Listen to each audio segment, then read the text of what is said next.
Today we're making steamed broccoli.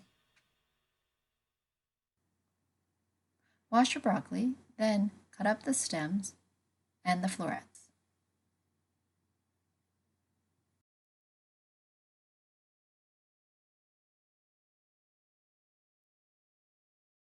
Place the broccoli in a steam basket and steam for 5 minutes. Some rice cookers have a steam basket.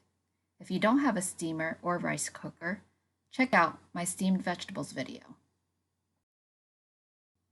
This is steamed broccoli. Do you love it?